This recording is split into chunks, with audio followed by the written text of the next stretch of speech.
In Chapter 8, we discuss the responsibilities of a project leader. In total, there are 7 different external roles to consider.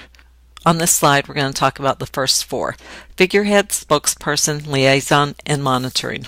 Project leaders are figureheads of their projects. As the chief representative of the project leaders are called on to represent the project in all public forums and events. Because project leaders are in the public face of the project, it is vitally important that they project an image that serves the project well. Project leaders are also the formal spokesperson for the project. If any stakeholder wishes to know anything about the project leader is the person to seek out. It is imperative, then, that the project leaders are aware of all the project components, progress, challenges, and especially bragging points of the project. Project leaders need to keep in mind that what they say about the project is the project in the minds of the external stakeholders. Leaders are also the link between outsiders and the inner working and members of the project. Project leaders will be approached both formally in the role as liaison and informally. Informal contact is to be expected, and there's nothing wrong with it. Leaders need to be careful, however, not to let informal influence affect the project beyond its formal commitments.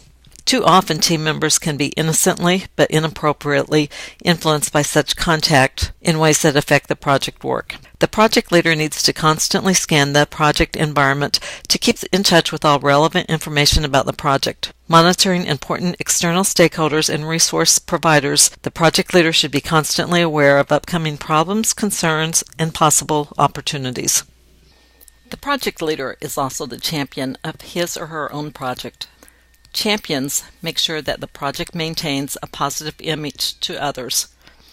Champions also help to resolve problems for their projects and to seize opportunities. Because project leaders are the formal head of the project and the chief liaison to it, they are called upon to be its chief negotiator as well. Negotiations are intense at the initiation and other early stages of the project. Because projects are unique endeavors, problems constantly come up. They are negotiated throughout the life of the project. Project leaders will do well to be very careful about making their project needs known and in making any commitments about the project and its outcomes. Outsiders expect that the project will proceed as planned. Project leaders, then, are expected to control the project to keep it on its course, on budget, on schedule, and on producing what was promised to be delivered. Because projects are unique endeavors, problems are expected to occur. Leaders are expected to solve the problems within the constraints of the project. Project leaders also play a variety of internal roles for their project teams. The extent to which they play these roles will have an impact on the respect the team has for the leader. The project leader plays the role of the project's lead planner. This role can be very intense. In the beginning of a project, but continues on throughout the project as well as in planning. The leader will likely reach out to many others in developing project plans, but the responsibility for the project's planning rests on the shoulders of the project leader. Unless project leaders know and understand all aspects of their project's plan, they cannot play the role as well. Project team members depend on resources to do their job according to expectations. Leaders need to make sure that project planning has allocated sufficient resources to do the job well. But plans quite often must change to address new conditions as they arise during the execution of a project. During these times, project leaders will often have to shift resources from one part of the project to another in order to address the problems that have arisen. Project team members are never happy about resource shifts. Leaders should explain why the resources had to be shifted. By explaining the rationale, you will minimize the possible negative impact. Project leaders are constantly having to coordinate new plans, resource allocation, receive input from others, and the like. This takes constant attention to real-time coordination. Face-to-face meetings are best venues for this type of work. Virtual venues, such as email, are less effective but can be useful additions to face-to-face meetings. Leaders should take care not to have team members come to meetings that are unnecessary. In other words, if you're going to invite a team member to the meeting, make sure that their time is well spent. Projects are constantly encountering problems that they have to solve on the run. Project problems are to be expected, and the sooner they are known, the easier they are to address. Team members need to bring problems to the attention of the project leader as soon as they become aware of them. Once problems are brought forward, it is the responsibility of the project leader to take the lead in solving them. Solving any given problem will often have impact on another element of the project. The project leader is often the only person who will fully understand the project impact of a particular problem solution. This goes without saying, but leaders need to act like leaders. Act in ways that their followers expect leaders to act. Project leaders are expected to be in command of the project and take command of problems as they arise.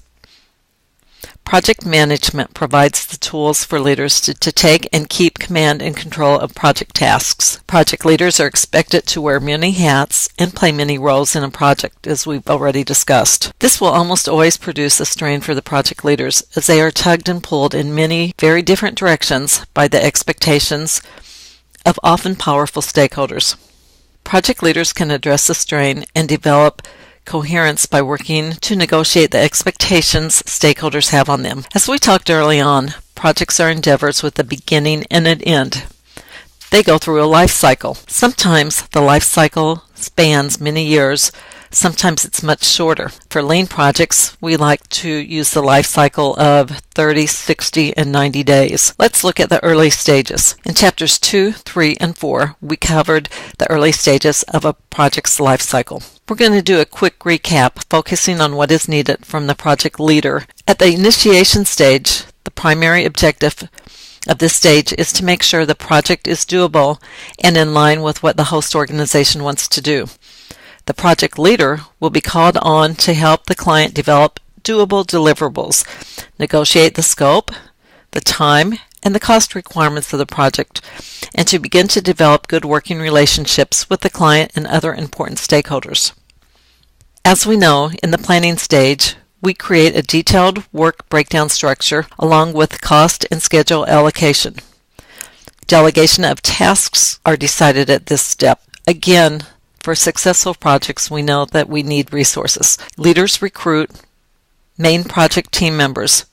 We bring them on board during the planning process if possible.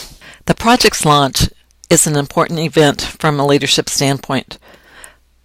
The launch is when the project is first structured in the minds of the team, the leader is first assessed, and the team begins to settle in to the project's work routine. Just like one can only make a good first impression once, so too can a project leader provide a good project start only once. There are several things that require attention. We need to make sure we clarify the mission, objectives, and deliverables. The project leader lays out the goals of the project. The mission provides the overall direction. Objectives should provide more detailed outcomes to the client. Deliverables provide specific project targets for the project as a whole and, when broken down, for an individual team member. Clarify project organization and responsibilities. Who will be responsible for what activities are specified? Use the work breakdown structure and the project schedule to help frame and clarify the organization of the project. Once work begins, give close supervision to see that work is progressing as it should be. Initially, there is likely to be many issues that need to be resolved before the work begins to smooth out. The sooner launch issues are attended to, the quicker the project can go forward under some of its own power and guidance. Initially, team members expect a more directive or telling leadership style. The team wants to be told what is expected and how things are to be done. The characteristics they are looking for in a leader is to lead, to take command, and to display confidence in her or his own abilities to lead. Initially, a more directive and telling leadership style is needed to convey these notions and this type of information. Later, more participative and democratic kinds of leadership styles will be appropriate. The next stage of the project life cycle is project execution.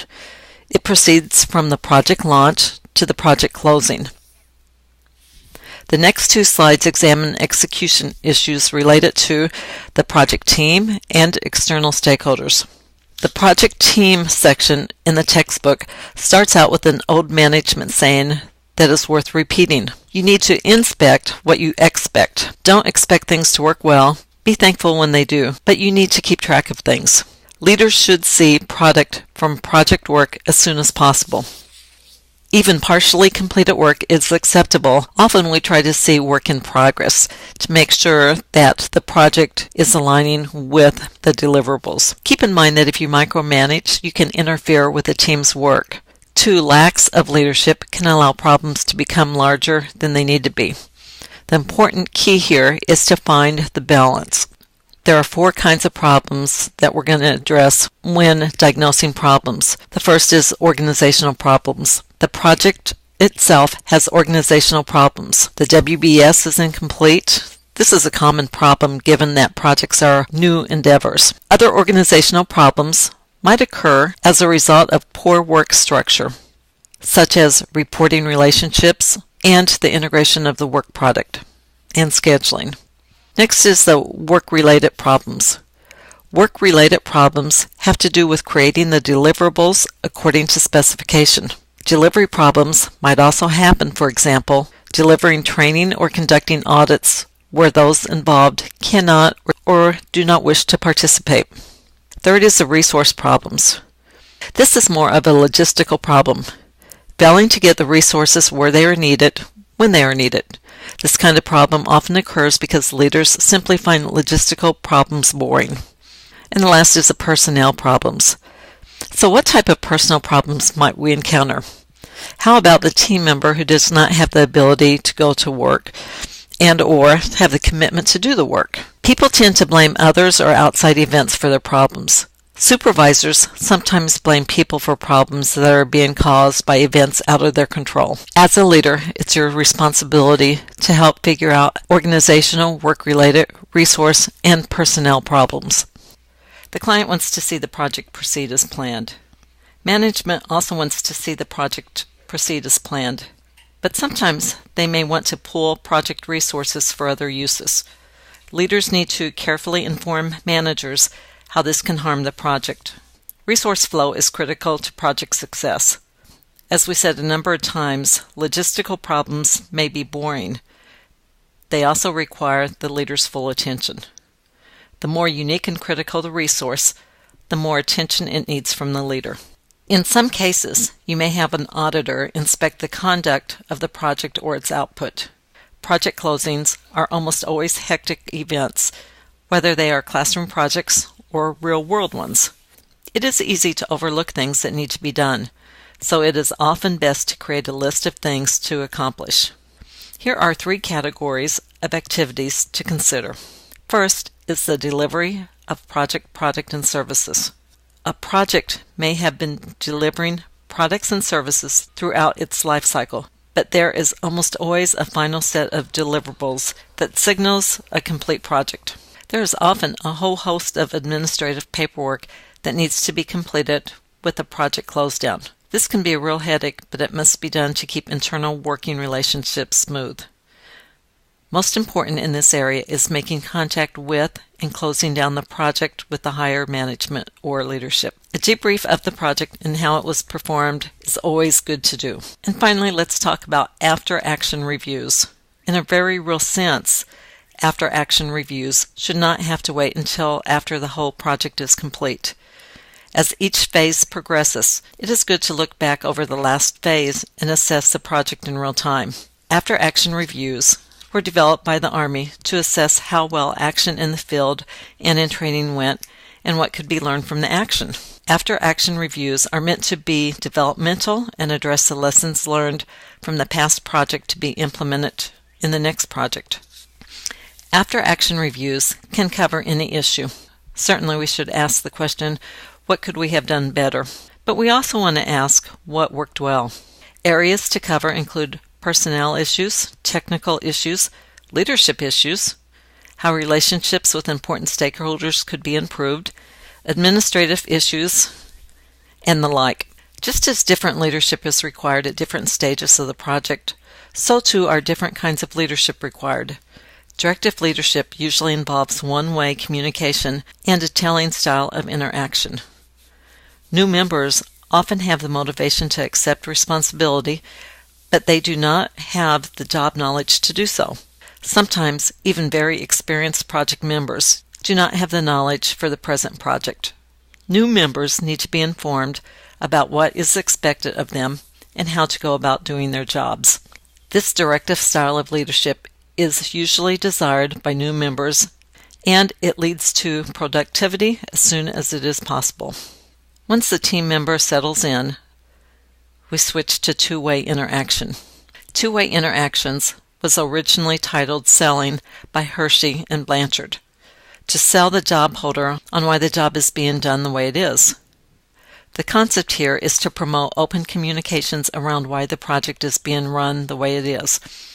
This provides the job holder with the information he or she needs to make better decisions on the project, and it also increases productivity. As project leaders spot potential leads in the project, they should allow more participation from them.